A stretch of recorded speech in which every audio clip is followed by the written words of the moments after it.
है। प्रथम स्कंद जैसे भागवतम में क्या है ना, परीक्षित महाराज को श्री शुकदेव गोस्वामी भागवतम सुनाए, और जब भागवतम सुनाए तो परीक्षित महाराज प्रश्न करे थे कि हम जिसके 7 दिन के अंदर जिसका मृत्यु हो वो क्या करना चाहिए। तो उससे श्री शुकदेव गोस्वामी श्रीमद् भागवत कथा सुनाए थे कि उसको क्या करना चाहिए। पहले मुक्त होने के लिए सद्य मुक्ति, क्रम मुक्ति वर्णन करने के बाद परीक्षित महाराज की प्रश्न था कि हे प्रभु आप ये बताइए कि जगत सृष्टि कैसे हुआ। उन्होंने इसलिए प्रश्न करे थे क्योंकि जब तक सृष्टि संबंध प्रश्न नहीं आएगा तो परीक्षित महाराज वहाँ तक कैसे आए उसका कारण पता नहीं चलेगा। कि मैं यहाँ पर आया हूँ, आप आए हो मुझे सुनाने, और ये जगत होता है, लोग कर्म कैसे करते हैं और ये जगत का कारण कौन है, किससे ये सृष्टि हुआ, मेरे शरीर कैसे आया, हमारे अंदर बुद्धि मन अंतःकरण कहाँ से आया इत्यादि, तभी जाके भागवत उसके बाद मतलब आता है कथा। इसीलिए वो प्रश्न का उत्तर को श्री सुखदेव गोस्वामी पाद कहाँ से दिए, भागवतम में उन्होंने द्वितीय स्कंद अभी जो चल रहा है कि ऐसा प्रश्न श्री नारद जी श्री ब्रह्मा जी को प्रश्न करे थे पूर्व काल में। वही कथा को उन्होंने श्री नारद और श्री ब्रह्मा जी के संवाद को यहाँ पर उन्होंने रखे हैं। कौन? श्री सुखदेव गोस्वामी पाद। उसी तरह ये चल रहा है कि सृष्टि हो गया। सृष्टि होने के लिए उन्होंने बताया कि श्री भगवान जो है प्रकृति के ऊपर दृष्टि निक्षेप करे, मतलब इक्षते न अशब्दम, जो श्रुति हमारा कहता है ब्रह्मसूत्र कि इक्षण से सृष्टि हुआ है। भगवान जैसे ही इक्षण करे तो प्रकृति के अंदर काल और स्वभाव और गुण से जिससे प्रकृति में हलचल हुई उसमें प्रकृति महत तत्व को जन्म दिया। महत तत्व से अहंकार के आया, अहंकार 3 भागों में बट गया, सात्विक अहंकार, राजसिक अहंकार, तामसिक अहंकार। सात्विक अहंकार से देवता प्रकट हुए, तामसिक अहंकार से हमारे सारे भूत मतलब पृथ्वी जल आकाश वायु आदि उत्पन्न हुआ, राजसिक अहंकार से हमारे इंद्रियां उत्पन्न हुए। इंद्रियां मतलब कान आंख जो इत्यादि। वास्तव में इन सब का रूप नहीं था। ये बात हम पिछले जो बात ये अध्याय में बताए थे, जो श्री ब्रह्मा जी बताएं। आज हम श्लोक कहाँ से स्टार्ट करना था? 33 से, मतलब श्लोक 32 में बताए थे श्री ब्रह्मा जी कि हे नारद जी, जब तक पंचभूत इंद्रिया मन सत्व रज तमस सभी भाव पदार्थ संगठित नहीं थे तब तक ये अपने रहने के आश्रयभूत शरीर का निर्माण नहीं कर सके।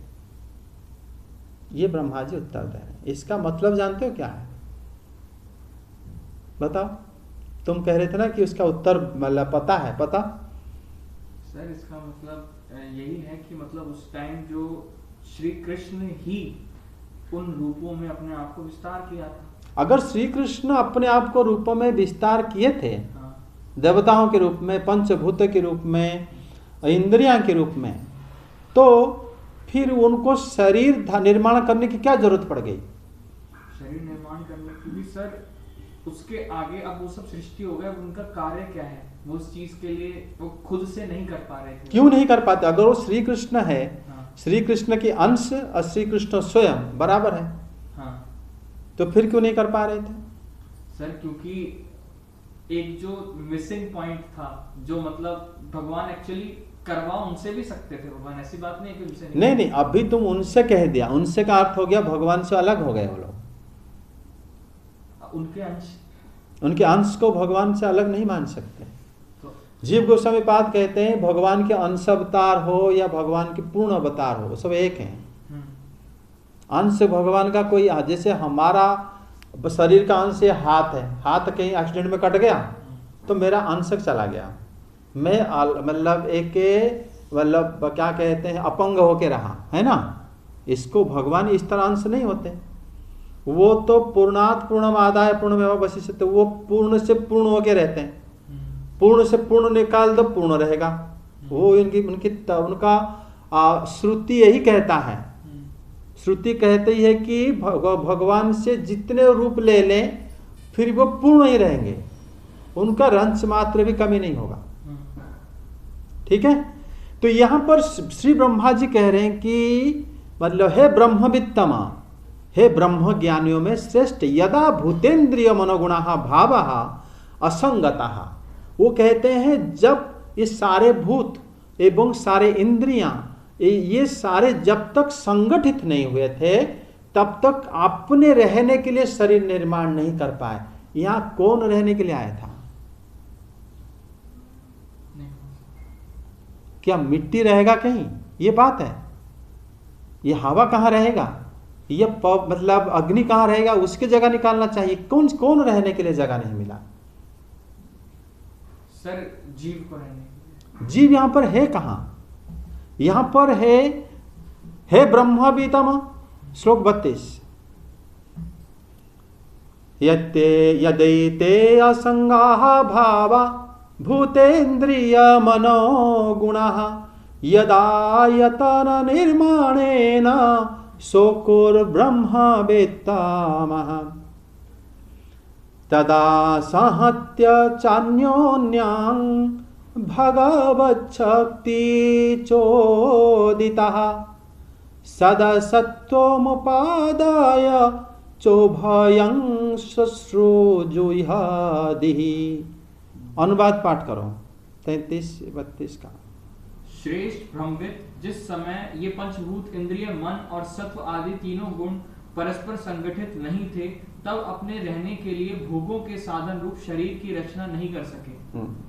जब भगवान ने इन्हें अपनी शक्ति से प्रेरित किया तब वे तत्व परस्पर एक दूसरे के साथ मिल गए और उन्होंने आपस में कार्य कारण भाव स्वीकार करके व्यष्टि समष्टि रूप पिंड और ब्रह्मांड दोनों की रचना की। आपस में कार्य कारण, ये बड़ा मुश्किल नहीं है। मतलब अन्योयं सहत्यं सदसत उभयं,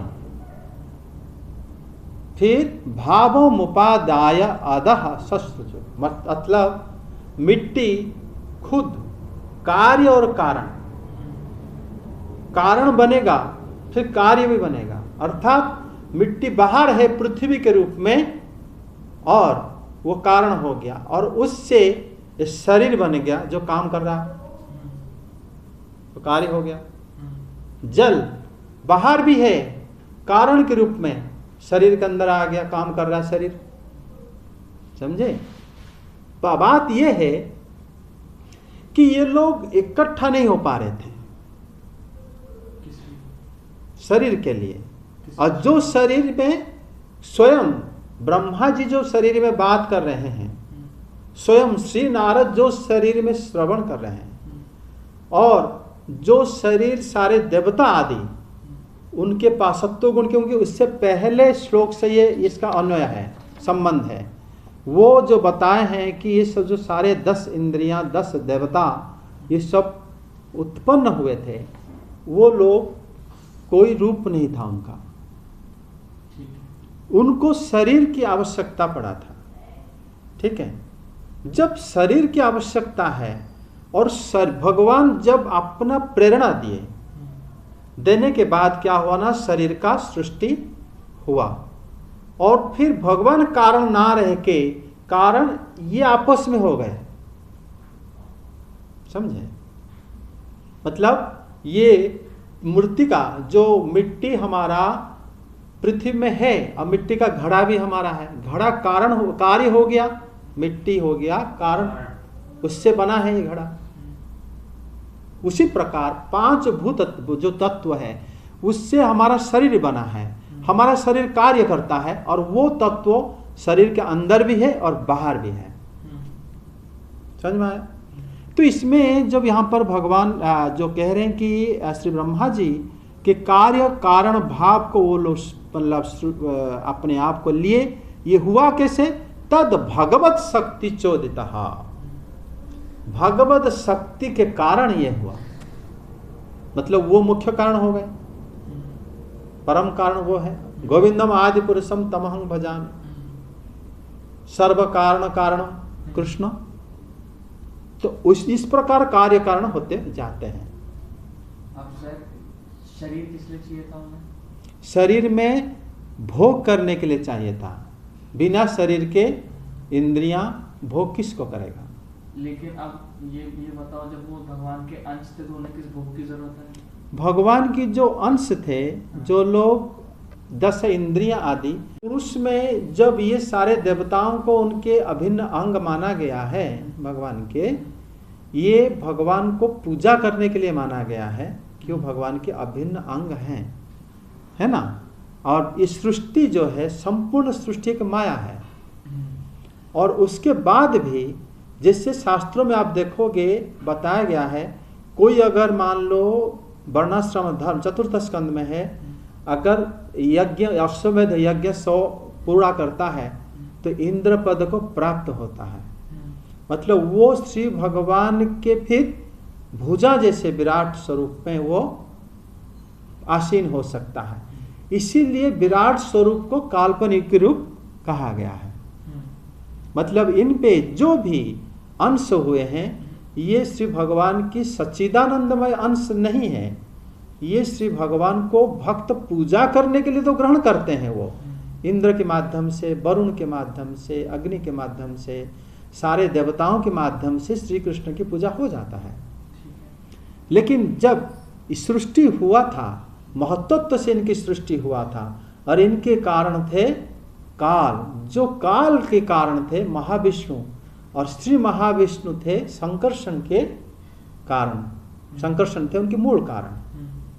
इसीलिए इन लोग ये जो है परोक्ष भाव से ये भगवान के अंश होते हुए भी इनके अंदर एक अधिकारी रहते हैं जो कि 2 कार्य करते हैं हमारे साथ। जिसे आप जानते हो जो देवता होते हैं वो देवता पुल्लिंग भी होते हैं, स्त्रीलिंग भी होते हैं। जानते हो कि नहीं? पहले बताया था अमर कोश में जो सर्ग पर आप देखोगे पहला जो श्लोक है उसमें बताया गया है कि देव और देवता दोनों, मतलब एक पुल्लिंग होता है और देवता जो है वो स्त्रीलिंग भी होता है। ब्रह्म क्लीबलिंग है, ठीक है, उनका कोई लिंग नहीं होता। तो जहां से वो सृष्टि हुए हैं वो क्लीबलिंग है, लेकिन ये देवता 2 प्रकार के लिंग क्यों धारण करते हैं?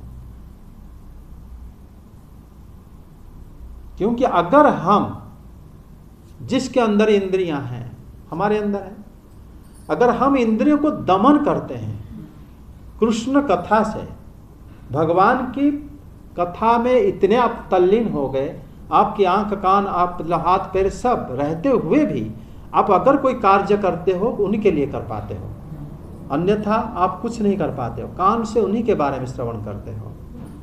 तो देवता आपके अधीन हो गए, उस समय देवता स्त्रीलिंग हो गए। अगर आप हर जगह में आपकी इंद्रियों को विषय वस्तु ढूंढते हो कि मुझे किस में भोग करना है, तो आप देवता के अधीन हो गए, तो इसमें देवता पुल्लिंग हो जाते हैं। समझे कि नहीं? तो इसीलिए वो अर्थ में अगर लिखोगे आप देखोगे, जैसे वेदांत का प्रश्न था क्या कि इसमें जो भगवान को वो लोग प्रार्थना करे थे, श्री भगवान को वो प्रार्थना करे थे, उनका कोई रूप नहीं था और वो लोग प्रार्थना करे थे, तभी श्री भगवान सबको क्या करे ना इकट्ठा करे थे विराट रूप में, है ना। विराट रूप में इंद्र देवता को उनके भुजाओं में रखे, विराट रूप में सूर्य को भगवान अपनी नेत्र में रखे, विराट स्वरूप में अग्नि देवता को मुख में रखे, विराट स्वरूप में वरुण देवता को जिह्वा में रखे, ऐसा रखे थे। तो विराट स्वरूप में वो भगवान उनको स्थान दिए, वो लोग भगवान को प्रार्थना करे थे, तभी भगवान उनमें प्रेरणा दिए थे। ये देखा है ना। तो प्रेरणा तब होता है जो प्रार्थना करते हैं। वेदांत का प्रश्न था कि अगर उनका रूप नहीं था तो प्रार्थना कैसे करें? क्या लिखा है उन्होंने कि जब सभी देवताओं ने श्री भगवान की प्रार्थना शरीर बनाने के लिए एक साथ, तो वो कौन से देवता थे? हाँ। असली वाले की पृथ्वी वाले? मतलब कह रहे थे, उसका कहने का मतलब और उनका प्रतिनिधि वाले मतलब उनका रूप था, पहले देवता रूप नहीं था, तो प्रार्थना कैसे करें? ये बात है। तो ये बात श्री ब्रह्मा जी यहाँ पर कहते हैं, तदा भगवत शक्ति चोदिता अन्योन्यं साहित्यं सदसत उभयं भावोपादाय अधः ससृजु। ये श्री भगवान की शक्ति से हुआ और ये लोग श्री भगवान को पहले प्रार्थना करें, तो ये लोग भगवान को प्रार्थना करें और भगवान ने उनको शक्ति दे के उनको प्रेरणा जागृत करे कि आप लोग मेरे विराट स्वरूप में इकट्ठा हो सकते हो। तो इसका मतलब ये हुआ कि ब्रह्मा जी जो बोले हैं यहाँ पर श्री नारद को कि उन्होंने जो देवता लोग जो भगवान को प्रार्थना करे, प्रार्थना करने के लिए किसी भी प्रकार की इंद्रियों की आवश्यकता नहीं। इसका मतलब वही हुआ ना, प्रार्थना आप कर रहे हो, आप वाणी से बोलोगे। अगर आप बैठे हो, हे महाभाग मैं आपको प्रणाम करता हूं, आप अमक अमक सब बोलने लगे, उसके लिए हाथ चाहिए, वाणी चाहिए। श्री कृष्ण को प्रार्थना करने के लिए वाणी की आवश्यकता नहीं है। आवश्यकता है, मन में भी कर सकते हैं। मन नहीं है, मान लो चंद्र देवता नहीं है, तब भी भगवान को प्रार्थना कर सकते हो, क्योंकि अब इच्छा शक्ति है जो कि आत्मा का निकटतम, जो आत्मा में सन्निवेशित होता है, वो प्रार्थना कर सकता है। इसीलिए यहाँ पर प्रार्थना करने के लिए रूप हो या ना हो, प्रार्थना कर सकते हैं। वो भी भगवान को, परमात्मा को प्रार्थना किया जा सकता है। तभी उन्होंने प्रार्थना करे और वो उनको स्वरूप दिए।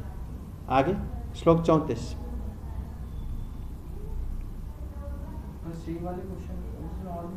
और क्या पूछा है प्रश्न? जैसे आपने बताया कि अभी जो इंद्रदेव आदि हैं वो असली वाले इंद्रदेव जी के प्रतिनिधि हैं, तो सर युधिष्ठिर महाराज जी के घर जो आमंत्रित होते थे वो कौन से वाले इंद्रदेव थे? प्रतिनिधि, क्योंकि जो भी यज्ञ में आमंत्रित होते हैं वो जो देवता रूप धारण करने के बाद ही आमंत्रित होते हैं। उन्हीं के माध्यम से श्री कृष्ण को पूजा किया जाता है। और अगर बुद्धि ब्रह्मा जी हैं जो अभी सब बता रहे हैं और जिन्होंने देखा और बोला कि सभी देवतागण मुझसे पहले आ चुके हैं, अगर उनका मुख भी अग्निदेव हैं, तो ये कौन से वाले ब्रह्मा जी हैं? जो स्वरूप में है वही ब्रह्मा जी हैं। जो ब्रह्मा जी बुद्धि के अधिष्ठाता देवता हैं, उनका भी स्वरूप जब नहीं था, वो भी भगवान को प्रार्थना करे थे कि हम एक जगह में रहेंगे कैसे। हमारे शरीर में अग्नि भी है, जल भी है। आप ये अग्नि के पास, दिया के पास जल को इकट्ठा करो, ये बुझ जाएगी, है ना, उसमें समा जाएगी। लेकिन अग्नि और जल एक जगह में रहता है, पेट में, हमारे शरीर में, वो रह पाते हैं क्योंकि भगवान ने उनको रहने की जगह दी, इसलिए रह सकते हैं दोनों। ठीक है, आगे श्लोक 34 पढ़ो। वह ब्रह्मांड रूप अंडा 1 सहस्र वर्ष तक निर्जीव रूप से जल में पड़ा रहा, फिर काल, कर्म और स्वभाव को स्वीकार करने वाले भगवान ने उसे जीवित कर दिया। जीवो अजीव जीवयत, भगवान को जीव कहा जाता है। जीव गोस्वामी जो नाम उनका जीव है, वो वास्तव में जीव शब्द श्री कृष्ण के नाम है। क्यों? क्योंकि वो जीवन दान देते हैं, इसलिए जीव है।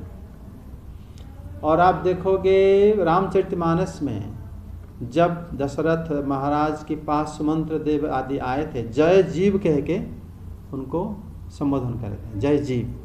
जीव हो गए भगवान के नाम। ठीक है, यहाँ पर इसलिए श्रीधर स्वामी पाद बताते हैं, परमात्मा अजीव मचेतन मजीवय चेत यति स्मः। परमात्मा जो है जीवित करने के काम करने के कारण उनको जीव कहा जाता है। समझे? परमात्मा को जीव कहा जाता है। जीव भी उनका एक नाम है। इसलिए जीव हम, मतलब हम लोग को जीव नहीं कहा, जीव भगवान के नाम है जीव, क्योंकि वो जीवन दान देते हैं। जीव तभी जीव मतलब जीता है। तो किसको जीवन दान देते हैं? मतलब जो जीवात्मा को, जीवात्मा परमात्मा जब आते हैं तब जीवात्मा व्यक्त होता है। तो जीवात्मा खुद जीव है या परमात्मा की वजह से वो जीव है? वो अलग ही नहीं है। अलग नहीं है, वही तो। लेकिन कारण हुए परमात्मा हो गए। किस चीज का? जीवात्मा की एग्जिस्टेंस का। पर जीवात्मा के एग्जिस्टेंस का कोई कारण कैसे हो सकता है? क्यों नहीं हो सकता? अगर जीवात्मा अव्यक्त जब होता है, भगवत गीता में आगे पढ़ोगे तो उसी समय में जीवात्मा अव्यक्त होता है जब ब्रह्मा जी सो जाते हैं। क्योंकि अगर कोई कारण होगा तो वो उत्पत्ति का स्थान हो जाएगा, और उत्पत्ति का स्थान हो जाएगा वो भगवत गीता में मना किया गया। उत्पत्ति का स्थान नहीं है। जीव को अव्यक्त और व्यक्त कौन करता है? जीव को भगवान करते हैं। इसीलिए उनको जीव मतलब जीवन दान देते हैं। जीव रहता है, मरता नहीं है जीव, ये बात सत्य है। लेकिन बिना परमात्मा के जीव जो है जीव नहीं हो सकता। इसीलिए शरीर भले ही हो या ना हो, उसके चेतना नहीं रहेगा, अव्यक्त हो जाएगा, शरीर पाने के लायक नहीं रहेगा। शरीर पाने के लायक नहीं रहेगा। वो शरीर पाने के लायक तब रह पाता है जब व्यक्त होता है। व्यक्त तब होता है जब परमात्मा, जैसे श्रीधर स्वामी पाद बताए हैं कि अजीवम चेतन मजीवय चेत यतिस्मः, जो जीवित करने का काम करने के कारण परमात्मा के नाम जीव है। जीव को जीवित कर देते हैं। जीव इसका मतलब पहले मूर्छा रहता है, अव्यक्त रहता है, उसका होश नहीं रहता, इसीलिए। तो शरीर में आने से पहले आते हैं ये सब, या शरीर में आने के बाद आते हैं? शरीर के आने से पहले परमात्मा उसके अंदर रहने से ही वो, जिससे जब आएगा 8वां अध्याय भगवत गीता का तब इस बारे में चर्चा होगी। उसमें हम फिर आकाश से कैसे आते हैं, उस समय हमारे साथ परमात्मा रहते हैं, तो उनके बिना हम कुछ नहीं कर सकते। तो जब परमात्मा रहते हैं तो हम क्या सब कुछ समझ पा रहे होते हैं अपने आप? नहीं, तो फिर वो समझने के लिए क्या समझे? हाँ, उस समय समझने के लिए हमारा समझ, उस समय जैसे हम मातृ गर्भ में रहते हैं तो फिर समझ आता है तो हम कष्ट भी अनुभव होती है, और इंद्रियां हमारा कमजोर रहने के कारण फिर हम उस समय समझ कम पाते हैं। लेकिन शरीर तो उस टाइम होता है। हाँ, होता है। लेकिन जब शरीर नहीं है, और तो पूछ रहा हूँ कि शरीर में आने से पहले हाँ, जैसे मान लो आप जब यमलोक में दंड पाते हो, अगर आप मान लो कहीं पाप पुण्य भोगते, स्वर्ग में भोगते हो, इस सब स्थल में है परमात्मा तुम्हारे पास रहते हैं, तभी तो कर पाते हो सारा। उसमें शरीर होता है ना हमारे पास। हाँ, वो शरीर अलग होता है।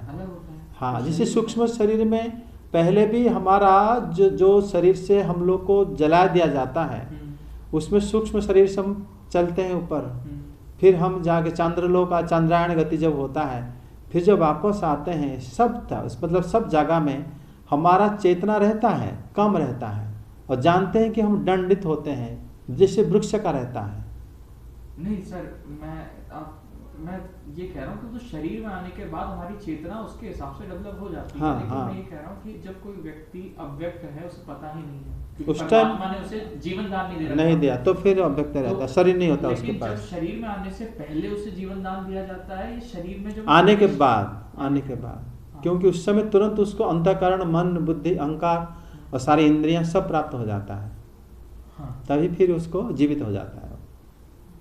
और सर, ये देवता भगवान की पूजा करने के लिए शरीर बनाना चाहते थे, तो सर ये भगवान की पूजा क्यों करना चाहते हैं जब ये भगवान से अभिन्न है? कौन पूजा करना चाहते हैं? ये जो मतलब जीव जगत सृष्टि में ये जैसे ही इकट्ठा नहीं हो पाएंगे, किसी भी जीव को शरीर नहीं प्राप्त हो सकता, इसीलिए ताकि जगत में जब सृष्टि होगा तब ना कोई पूजा करेगा या पूजा नहीं करेगा, तो तभी तो फिर शरीर की आवश्यकता है। वो शरीर पाने के लिए ये जो देवता लोग भगवान को प्रार्थना करेंगे। हे कृष्ण गोविंद हरे मुरारे, हे नाथ नारायण वासुदेव। कृष्ण गोविंद हरे मुरारे, हे नाथ नारायण वासुदेव। हरे कृष्ण कृष्ण कृष्ण हरे हरे, हरे राम राम राम हरे हरे। हरे कृष्ण कृष्ण कृष्ण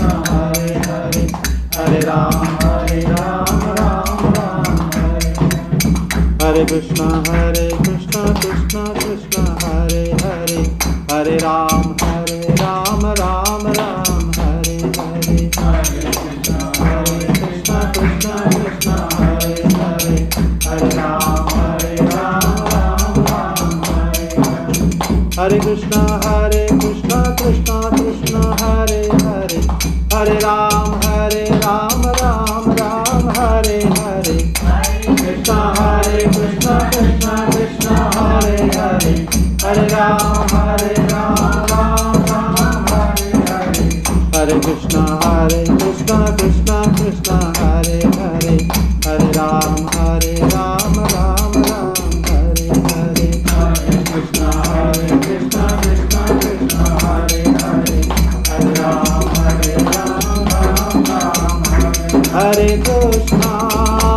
हरे कृष्णा कृष्णा कृष्णा हरे हरे, हरे राम राम राम हरे हरे, हरे कृष्णा कृष्णा कृष्णा हरे हरे, हरे राम राम राम हरे हरे। जय हरिनाम संकीर्तन की जय हो। जय श्री कृष्ण चैतन्य प्रभु नित्यानंद श्री अद्वैत गदाधर शिवासादि गौर भक्त वृंद की जय। जय जय श्री जगन्नाथ श्री बलदेव जय सुभद्रा देवी की जय। तुलसी भक्ति देव तुलसी माता की जय। गंधराज भाव की जय। जय जय श्री राधे श्याम।